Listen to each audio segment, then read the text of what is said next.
So we have just got one of the most exciting reveals yet for Black Panther's DLC, not just what you're seeing in the background being the map reveal, ultimately teasing the area even more, but on top of that we have an official reveal on the enemies in this game with a breakdown, and then yesterday they dropped some even bigger news on what's going down on Monday because, well, it's not just going to be the deep dive video, there is going to be a 2-hour stream digging deeper into this DLC. So let's just dive right into the video because I know a lot of people first of all keep saying to me, okay, well, what do you think about the roadmap scenario?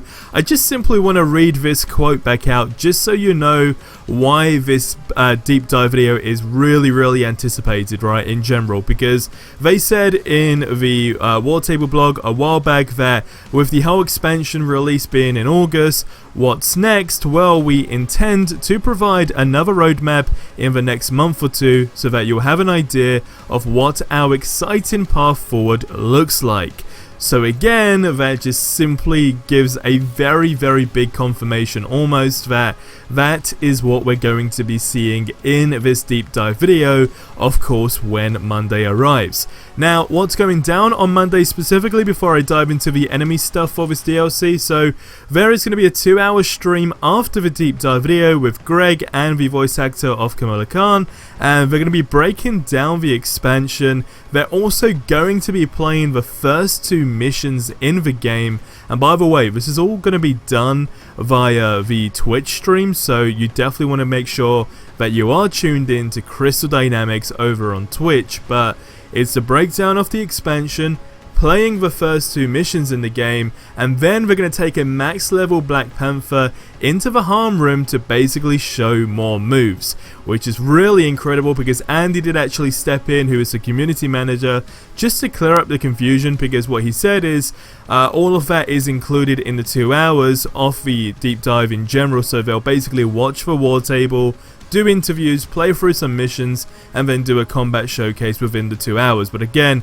this is not what's going to basically be with that War Table. That's technically completely separate. So now let's get into some more interesting information, because it's what you're seeing in the background more than likely throughout the video, which is the new enemies in the War for Wakanda expansion, which is introducing the Claw Company. So it's actually from the combat designer at Marvel's Avengers, who goes by the name Matt.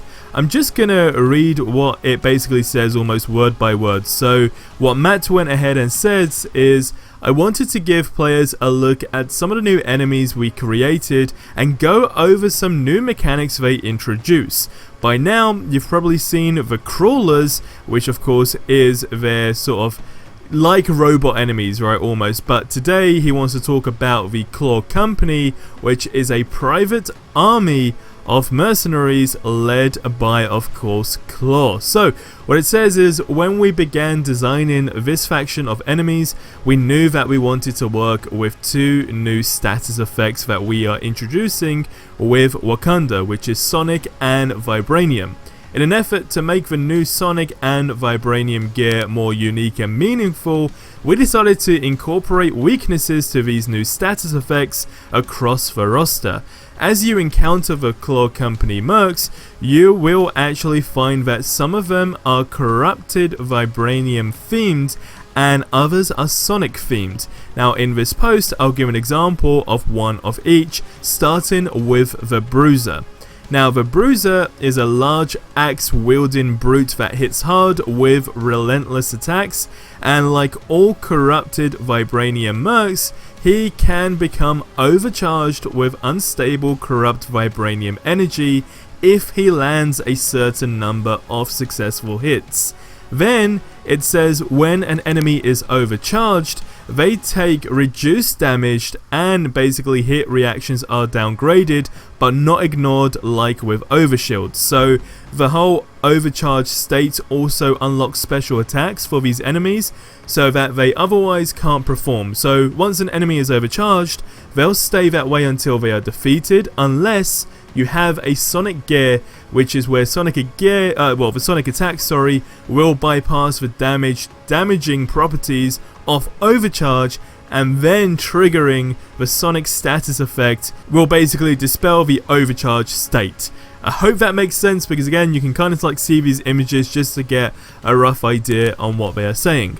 Then it says, next up we have the Strategist, which is a support enemy who commands small disc-like drones around the battlefield to buff off other Claws Company mercs and then debuff heroes, right? So these drones will orbit around their targets and can be shot down with ranged attacks as well, but the Strategist prefers to stick to the sidelines, but they do have some attacks at their disposal. So they do need their drones to perform, of course, them, but then if all drones are currently deployed or destroyed, their only defense will be the Sonic Aura. And the Sonic Aura is what you're seeing in the background right now. It's basically an ability that our Sonic themed mercenaries can use when they feel threatened. Now, whilst it's active, it behaves like a shield that will deflect projectiles and block melee attacks, and then fire off a reactive sonic wave attack in response. And it can only stay active for a short period of time, and then has a long cooldown period. However, if you have Vibranium gear, you can use the attacks with the Vibranium status on them to bypass the aura and even dispel it if you trigger the Vibranium status effect on them. And then what it says to really end that whole explanation off is there are more new enemies types coming in the expansion, but I'll stop here to save some surprises for the launch. I hope you enjoyed this peek into some of the new threats that await you in the War for Wakanda expansion.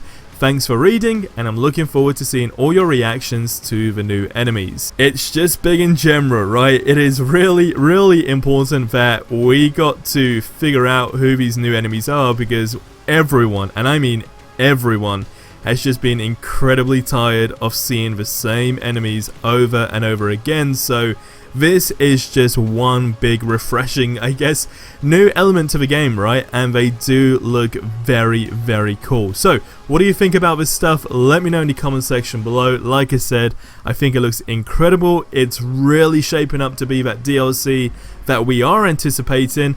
I am now in a position where I mean, I don't want to get too ahead of myself and say, hey, it's a great DLC and, you know, all of that stuff, because we technically still haven't seen it in that depth, but I would be very shocked if I am somehow disappointed at this moment in time. I guess that's probably a fair way to say that so far it's literally ticking all the boxes. But guys, leave your thoughts on this stuff in the comment section below.